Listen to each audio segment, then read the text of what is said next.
Okay, friends, I think you can turn on that light.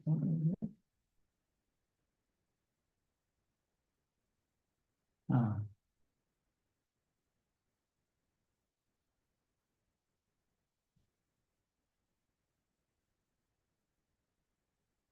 This note is on Metta. As I said,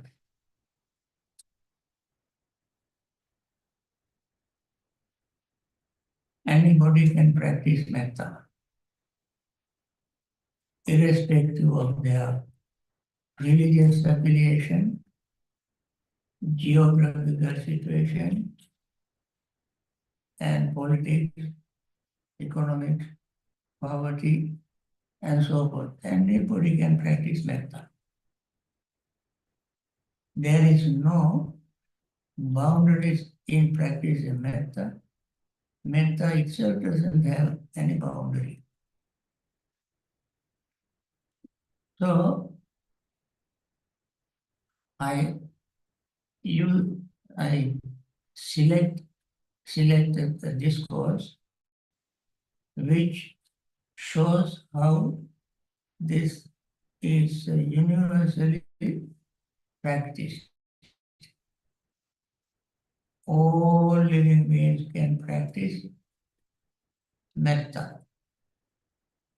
For instance, there is a discourse on in Samyutta Nikaya, Bojjhanga Samyutta, that is called Metta Sutta. Metta Sutta. And in that sutta, you have heard a lot of things about metta. But this particular discourse has a very deep, profound meaning.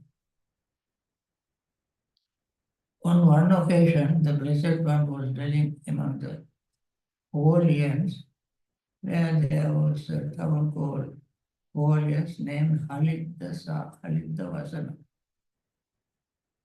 At that time, there were a lot of monks who went on alms round to villages every day. One day these monks, dressed up and took the alms bowl and went to the Aliptavasana town. Then they found it was too early for them to go on Pindapata, and therefore they decided to visit some sectarian monasteries.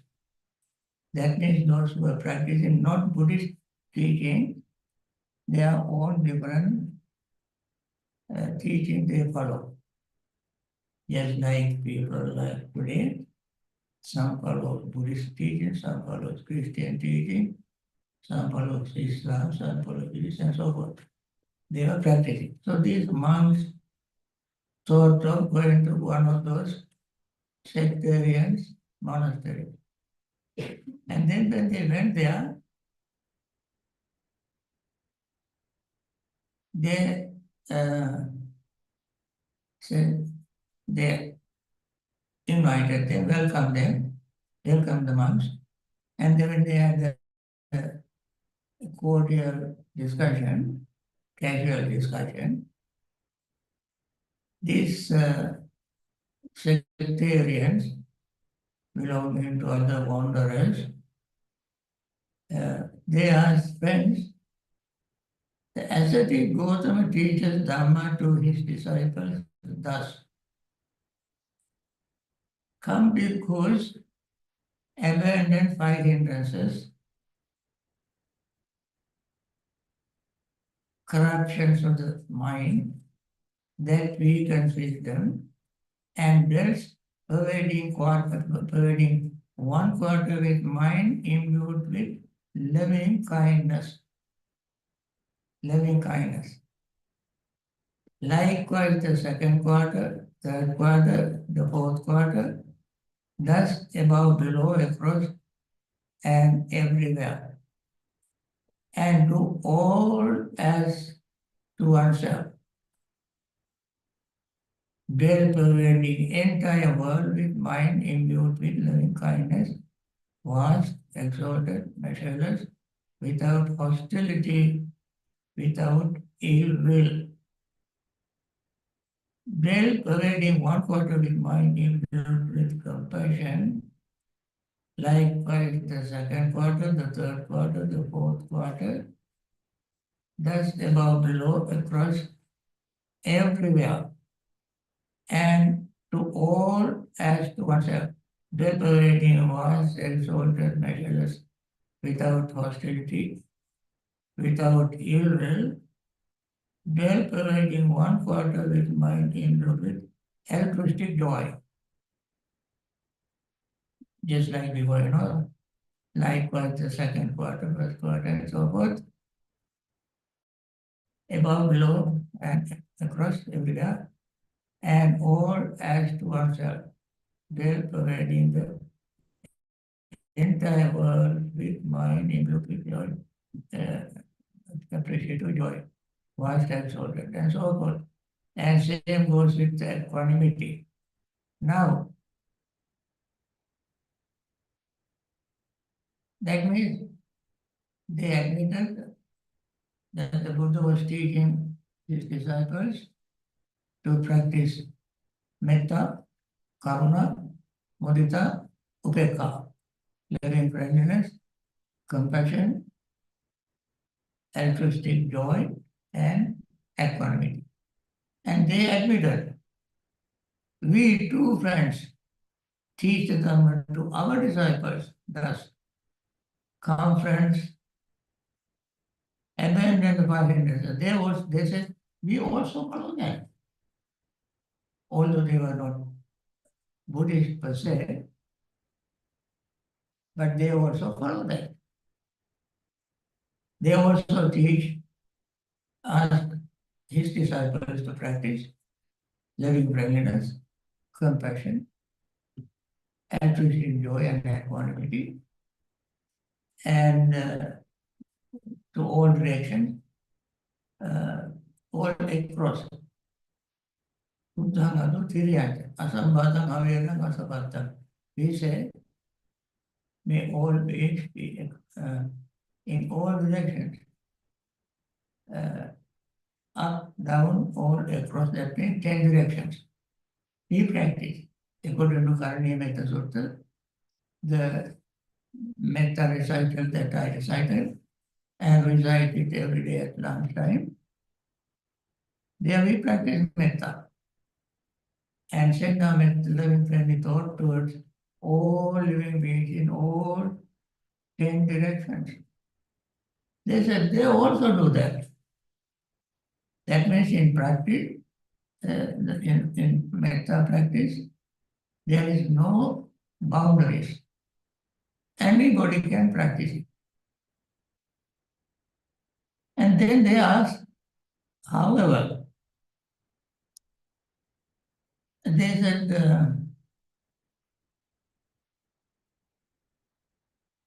what is the difference between ascetic Gautama and us? That is regarding the one Dhamma teachers teaching and the other. Regarding one manner of instructions and the other. We give instruction to our disciples to practice these four sublime states, boundless states, and the same way your teacher, Gautama Buddha also teaches. What is the difference? We all are the same. We are bodies. We don't have any difference. So, and those bhikkhus neither delighted in no, rejected the statement of those foreigners without delighting in it, without rejecting it. This is a very, very noble attitude. They rose from their seats and left, thinking, we shall learn the meaning of this statement in the presence of the Buddha. Now, they ask us the difference, but we don't know how to tell the difference. We don't know the difference. Of course, they are very wonderful monks. They say, okay, let us go to the Buddha. That is our source of information. Buddha knows everything. So they got up and walked, went to see the Buddha, and then paid respect to the Buddha uh, and reported this conversation. Having paid homage to him, they sat down to one side and reported to him the entire discussion between those who understand themselves. Now, this is the most important part of this discourse. And friends, this is very different as well as very subtle and profound discourse, very profound. Because when wanderers of other sects speak thus, they should be asked, friends, how is it liberated on the mind by loving kindness? Here this translation to the word loving kindness, he uses loving friendliness. Developed. What does it has its destination, its culmination, its fruit, its final goal? How is liberated the mind by compassion developed? What does it have as its destination, its culmination, its fruit, its final goal? And that goes Buddha the same thing about altruistic joy and equanimity. What does it have as its destination? King Gatika. Its culmination, King Parama.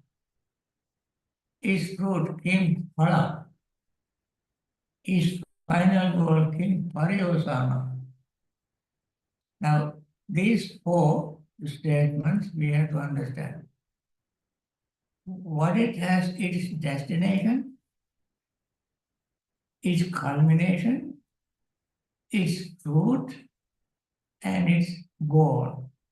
Actually, although the words are different, the meaning is the same. What is the goal? What is the destination? What is the culmination? What is the fruit? Yeah. You should have asked them these questions. So, with regard to all the four Brahma Vihara,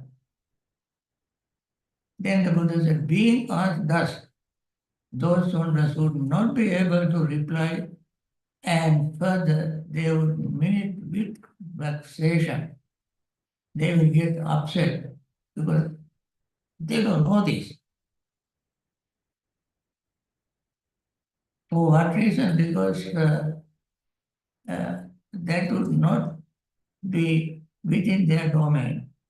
I do not see anyone bhikkhus in this world with its devas, Maharaj, and Brahmas in this generation with its ascetics and Brahmins.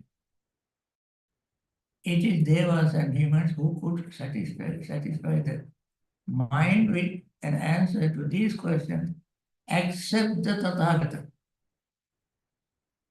Except the Tathagata. Nobody can answer these questions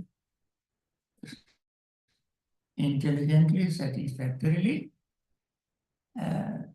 Nobody can answer. Because the Buddha was fully enlightened, perfectly enlightened. He knew everything with regard to Metta, not only Metta, with everything. Although he taught very little and he knew much more than he taught. And how bhikkhus is the liberation of the mind, loving kindness, develop. How one should develop loving friendliness. What does it have? Its destination, its culmination, its fruit, its final goal. Here, bhikkhus, a bhikkhu develops the enlightenment factor of mindfulness accompanied by loving kindness. Now, this is the secret. Here, bhikkhus develops the enlightenment factor of mindfulness accompanied by loving friendliness. What is the factors of enlightenment? There are 7 factors of enlightenment. There is the abbreviated version, but the expanded version has 37 factors of enlightenment. They are called Bodhyanga. In Pali, Bodhyanga. Either 7 factors of enlightenment, Saptabodhyanga, or 37 of factors of enlightenment, Saptatrinsati Bodhipakya Dhamma. Now, one develops the enlightenment factor of mindfulness, accompanied by loving friendliness. Now, loving friendliness, compassion, and so forth, all the 4 state practices we can practice.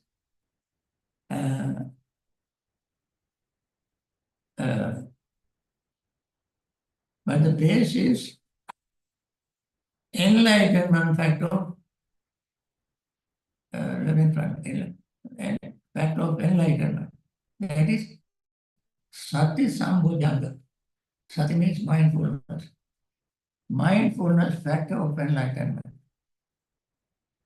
The 7 factors are mindfulness factor of enlightenment, investigation factor of enlightenment, right effort or energy factor of enlightenment, joy factor of enlightenment, tranquility factor of enlightenment, concentration factor of enlightenment, and equanimity factor of enlightenment.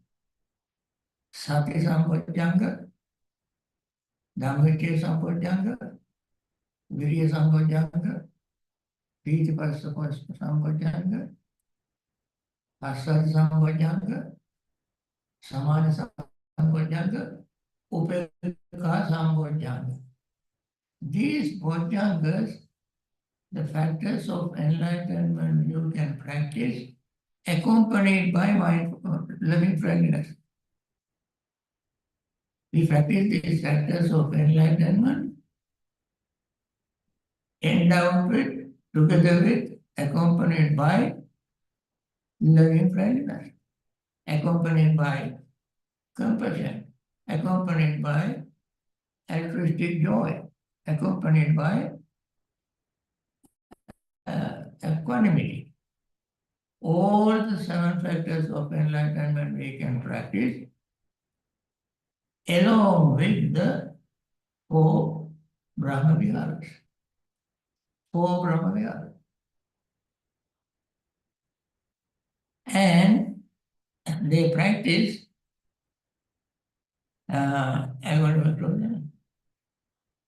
and they also have 4 other states. That's called based on seclusion, dispersion, cessation, maturing in release. So, maturing in release.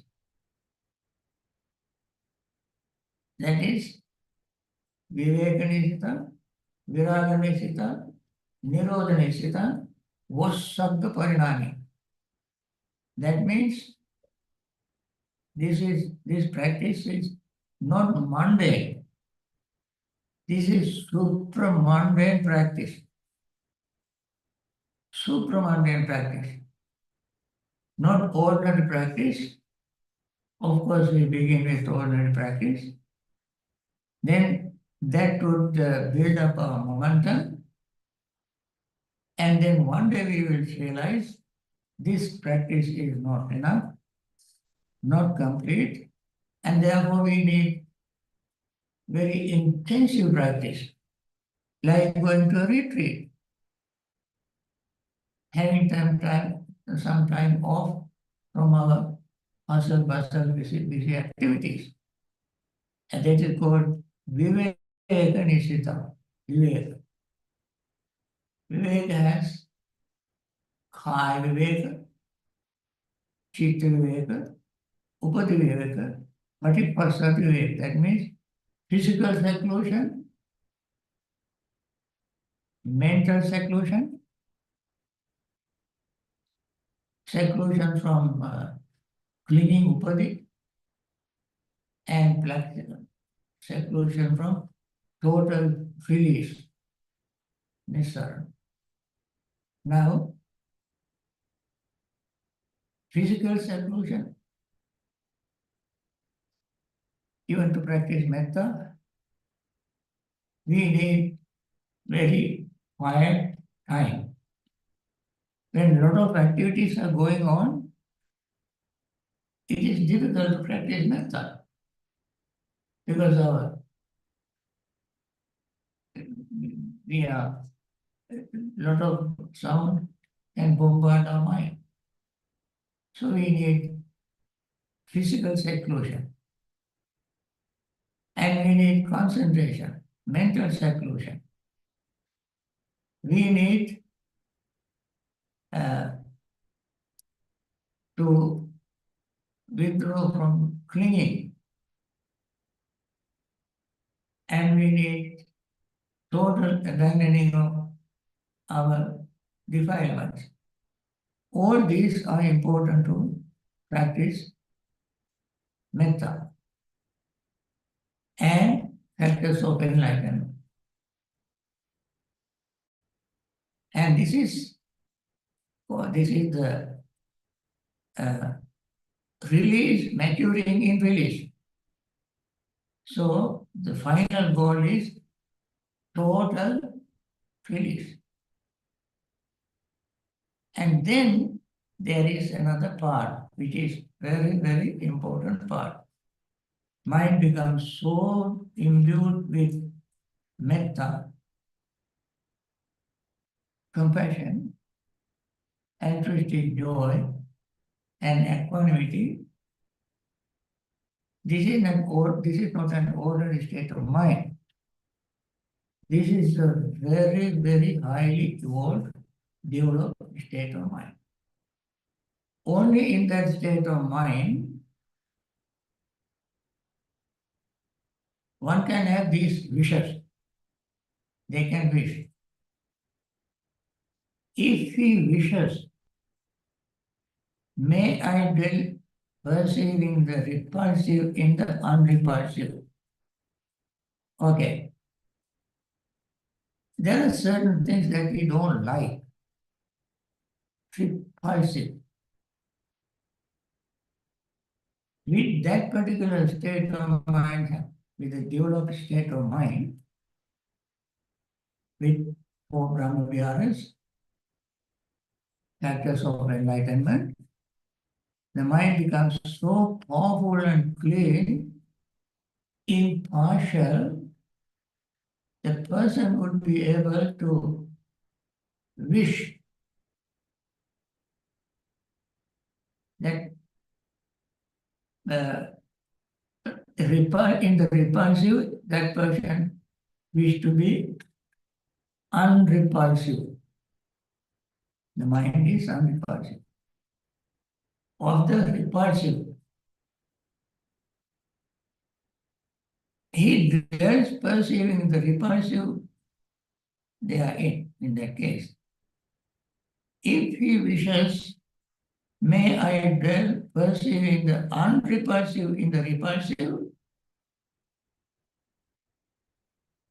First he sees in the repulsive, unrepulsive.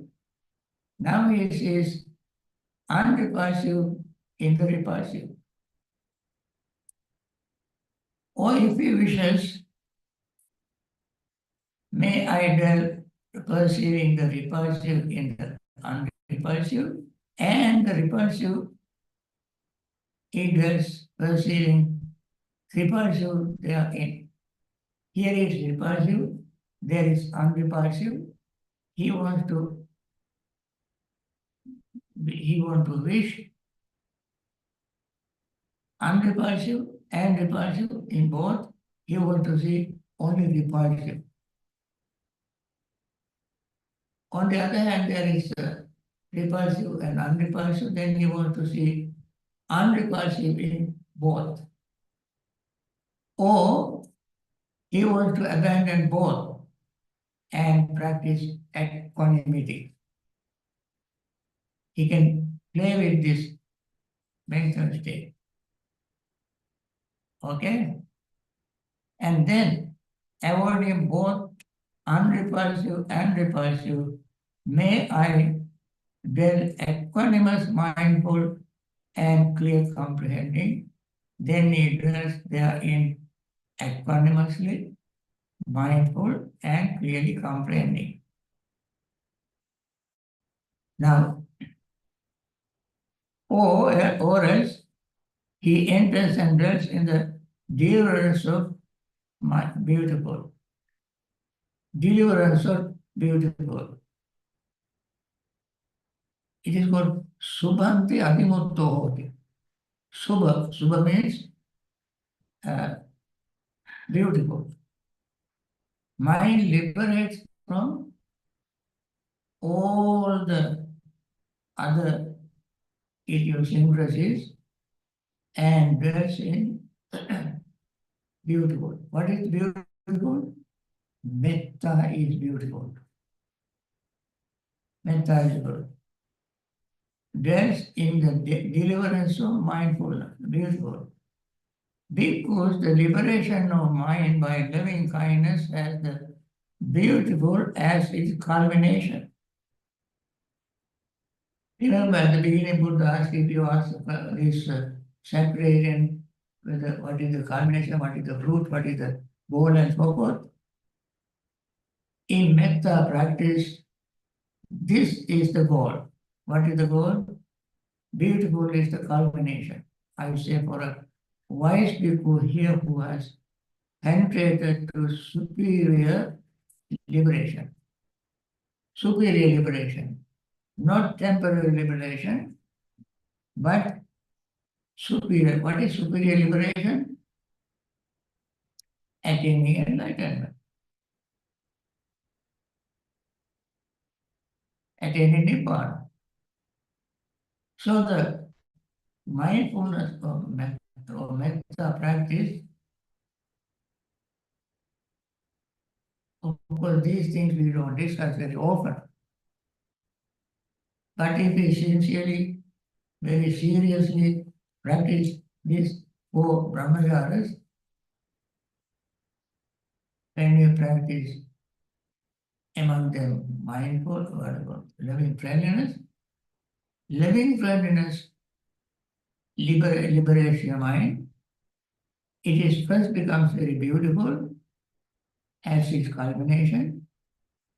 For a wise bhikkhu here who has not penetrated to superior liberation, that means one who has not attained enlightenment, that person has at least this beautiful state of mind. Beautiful mind.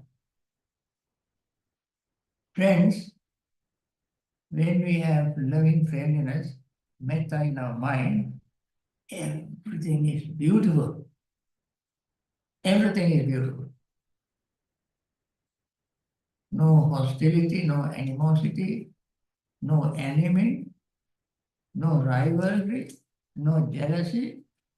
Everything is very, very beautiful. If that person has not attained enlightenment, that person at least can have this beautiful mental state. In that beautiful mental state, you can see there are many benefits of metta practice. One benefit is that your mind, because the mind is so beautiful, free from hatred, free from anger, free from animosity. And that state, Buddha said in Metta and Sutta, giving 11 benefits, I emphasize only one of them, which is directly pertinent to this teaching, this explanation. That is, the mind will not be affected by fire, poison, and weapon.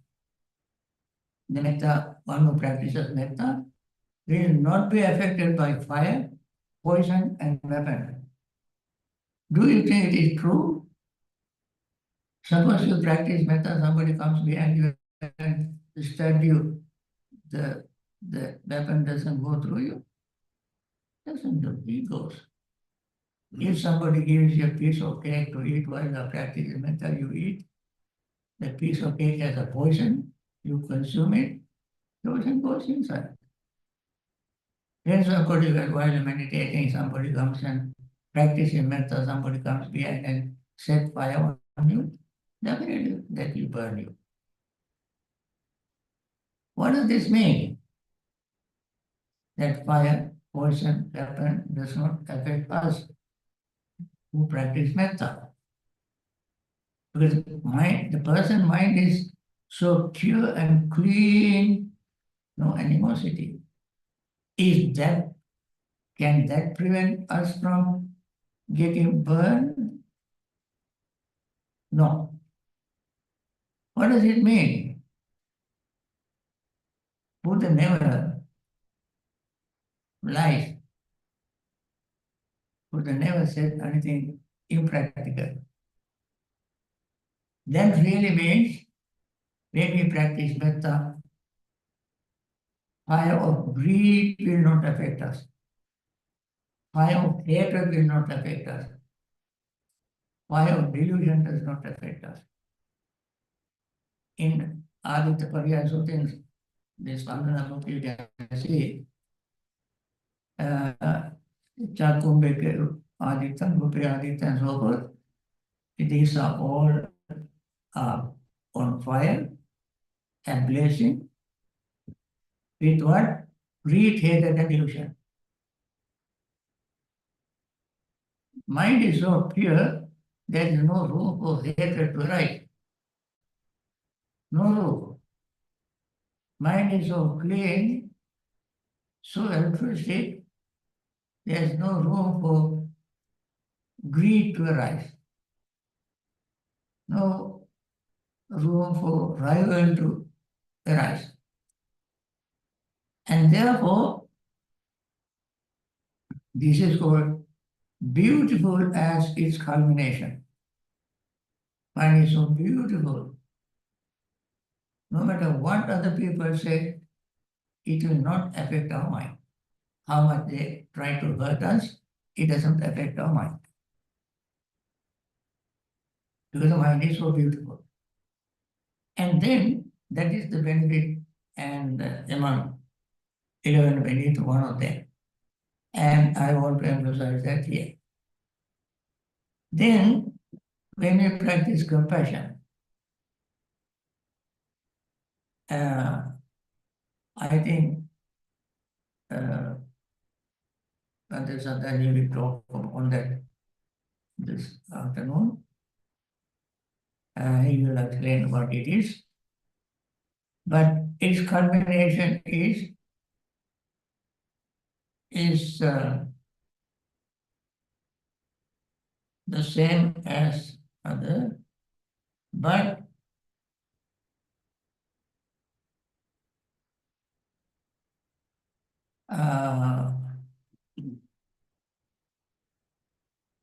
its final goal, I tell you, because the liberation of mind by compassion has the base or the infinity of space as its culmination, I say. For a wise bhikkhu here who has not penetrated to superior liberation. Now, if you have not, if you practice loving, you practice compassion, through the practice of compassion, if you do not attain total liberation, uh, you will attain base of infinity of space, and whereas space is infinite. Now, when we practice jhana meditation, there is a jhana meditation is divided into two categories, rupa jhana and arupa jhana. Rupa jhana is 4, arupa jhana are 4. Arupa jhana means immaterial attainment. It's called, in Pali, it's called Subhante Adhimutto. The mind is pure, clean, and akasanancha ayatana. The mind is totally separated from anything material.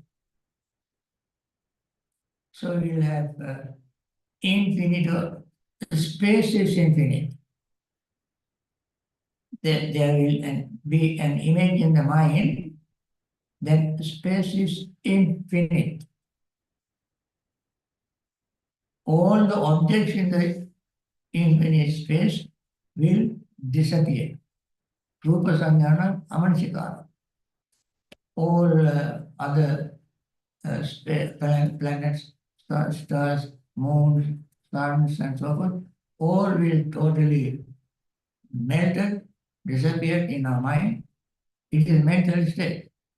All will disappear, but simply infinite space remain in the mind.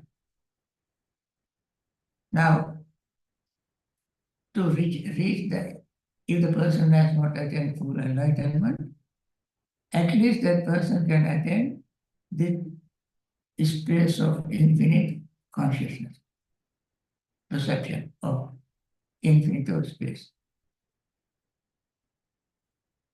That's a very wonderful state of attainment by practicing compassion. When you practice compassion,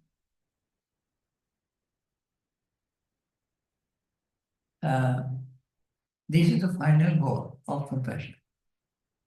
However, there is another way of using them to attain liberation that I talk maybe tomorrow or some other time. But that is the final goal of practice of compassion. Either you attain full enlightenment or you will have this infinite of space perception. Then we go to the next one, altruistic joy. What does it have as its destination, its culmination, its truth, its final goal? Practice the same as enlightenment fact as before we use as the basis. And also repulsion and so forth, as we mentioned. And then liberation from mind. And then because the liberation of mind by altruistic joy has the base of the infinity of consciousness. Infinity of consciousness. Now, Akasananchayana, the next one is Vijnananchayana. Vijnana. Infinity of consciousness. When we practice altruistic joy, mudita, I speak on that later on, maybe tomorrow. When we practice mudita, also eventually we can attain full enlightenment. If not, we can develop our infinity of consciousness as the culmination, Buddha said. As the culmination, I say, for a wise bhikkhu here who has not penetrated to the superior liberation. That means one who has not attained full enlightenment. That person can have at least, can attain the spirit, infinity of consciousness state. Vijnanancha ayatana. Ayatana means the dwelling place, house, staying place, faculty, ayatana. So the mind will temporarily can lodge, stays in the state of infinity of consciousness. Then you go through the next one, last one, upekha. Upekha is the explanation of all of them there.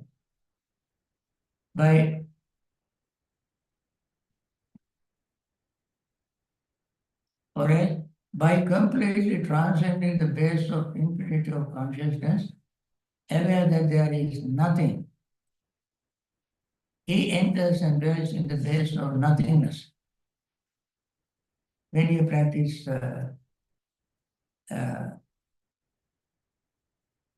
equanimity, you gain Metta, Bhavana, Mudita, Upekha. Upekha means 4 Brahma-vihara. When you practice that, he enters and dwells in the place of nothingness. That means a bhikkhu, the liberation of mind of equanimity has the base of nothingness as its culmination. I say, for a wise bhikkhu who has not entered to the superior liberation. Now, if he has not attained full enlightenment, that person can attain at least nothingness state. For the equanimous state of mind, to stay in balance in everything, the mind develops a certain attitude that nothing is a matter. Nothing. All are no object. Previously we had the space of consciousness of space, perception of space, then perception of consciousness, infinity of consciousness, and now infinity of nothingness. Metta practice, you have beautiful state of mind, subhanti adimukto bhavati. Karuna practice, you have infinity of space. Mudita practice, you have infinity of consciousness. And equanimity practice, you have infinity of nothingness. Now, if the person has not attained full enlightenment, this is what you can attain. And therefore, these 4 Brahma-viharas have mundane level and supramundane level. And therefore, it is not very simple practice. It's a very great practice. Although we recite it, and all these practices have 3 levels. verbal level, no, mental level, verbal level, and physical level. Mental level, we think. We think of loving friendliness, we think of compassion, we think of altruistic joy, we think of economy. We think. Then we put into words. That means with loving friendliness, we talk. We talk to people. We talk to animals. We talk to anybody with loving friendliness, with metta. That is verbal level. Talk in conversations. If any thought arises in the mind which might hurt the other person, we immediately stop it and switch on to metta, switch on to karuna, switch on to altruistic joy, switch on to equanimity. That is in verbal level. In action level, physical, we can do things to make others happy. We can do physically. We clean certain places, thinking that let other who see this clean place be happy. When we clean certain place, we keep in mind that let others who see this clean place be happy. We give something. We give something. Give something to animals. Any kind of animal, birds, fish, or so. Thinking that let this animal live happily. That we do with love, metta. We do this with karuna. We do this joy. We do this equanimity. Without expecting anything in return. In both practices, we don't, in these three stages, we don't expect anything in return. When we practice metta, we don't expect anything in return. We cannot say, I send my metta to everybody but this guy. We cannot say that. Even that guy also should be in our metta practice.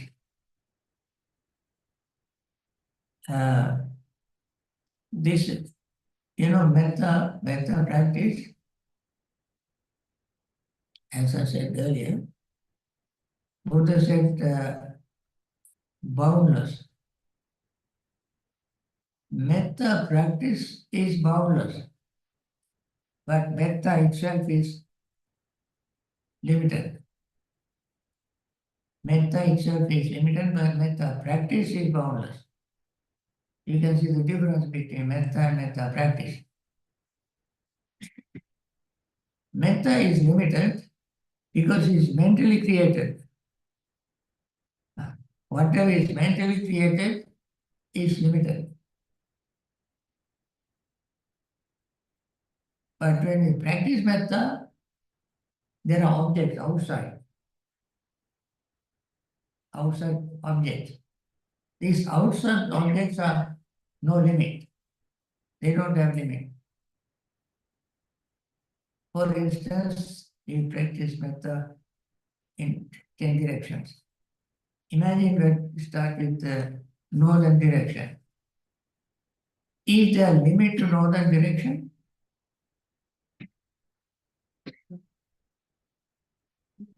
The living being living in northern direction are limited? No. And all the 10 directions, you take each direction.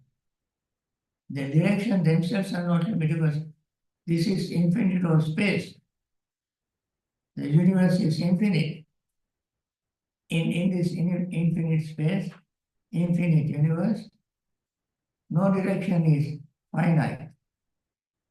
All are infinite.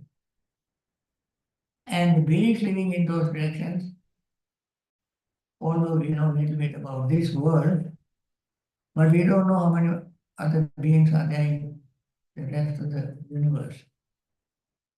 They all are infinite. Therefore, in the practice is infinite, but the metta itself is finite. There's a limit. It is limited by our mental states. And also metta is limited. And metta also can use to practice vipassana. How can we practice metta?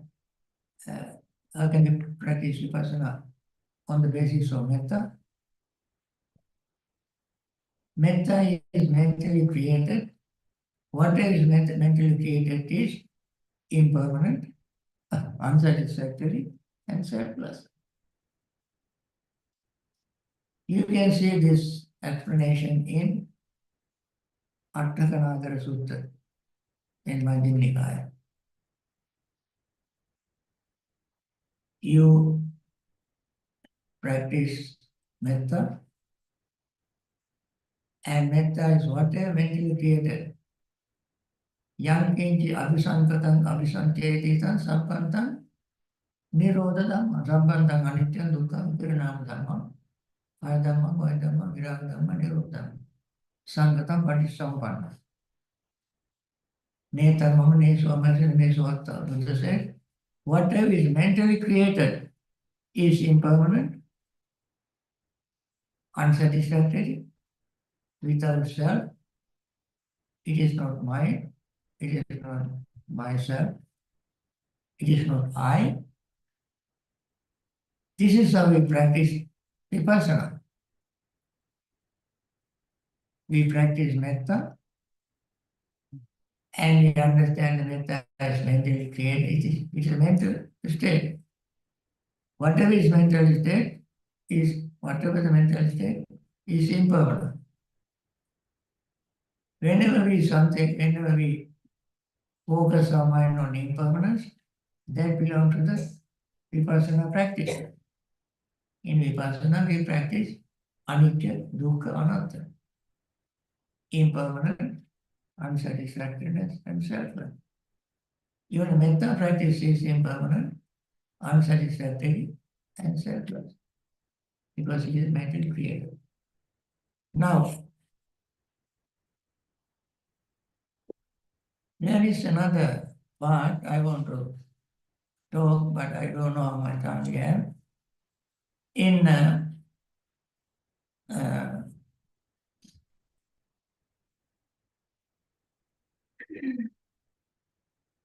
monks, because this is another section of metta. Monks, all the ways of making marriage leading to future happiness do not equal to a 16th part of mind liberation of loving kindness. All the metta practice we do, all other practices, we become generous, practice generosity, dana, practice morality, meditation, and so forth. All these practices,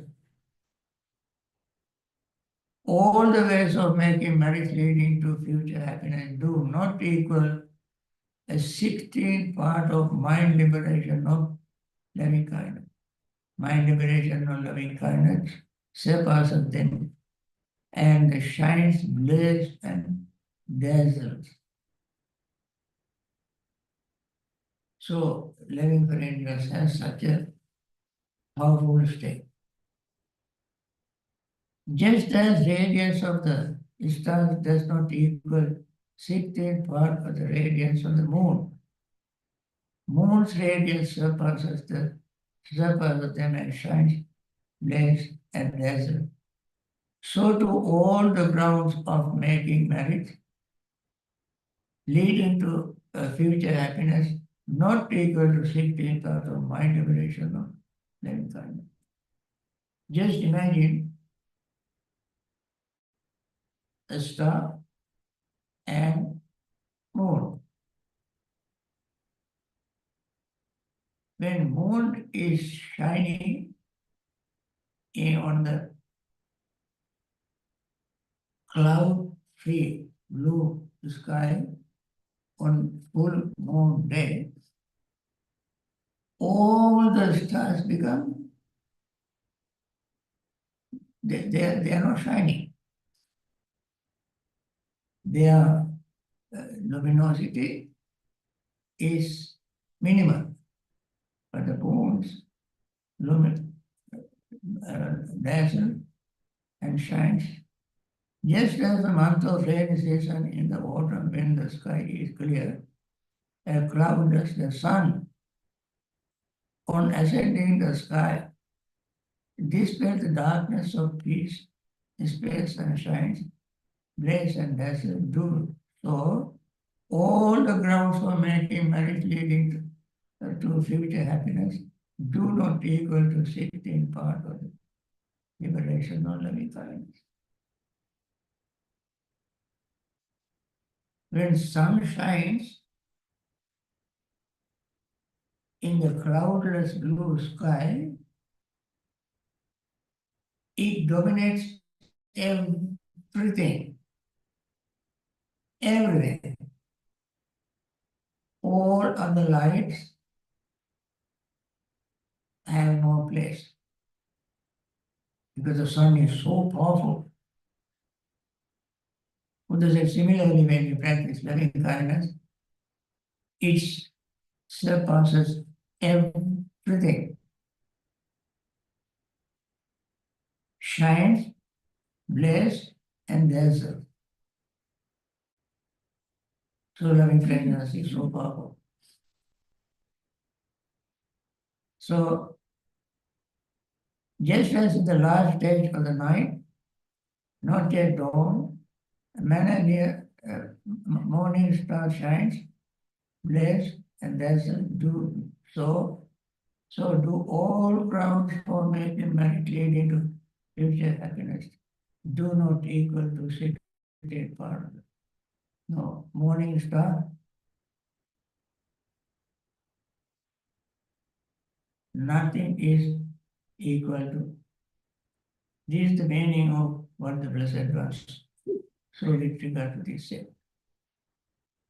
And that's what Buddha said. Then he explained it, then he recited some stanzas to make it, to bring all together as a summary. So friends, you can understand how powerful it is. I think this is enough for the morning's Dhamma talk. And I talk to you tomorrow in even more difficult part of this for Brahmagara, mudita, mudita. And I wish you good luck in your practice. Okay.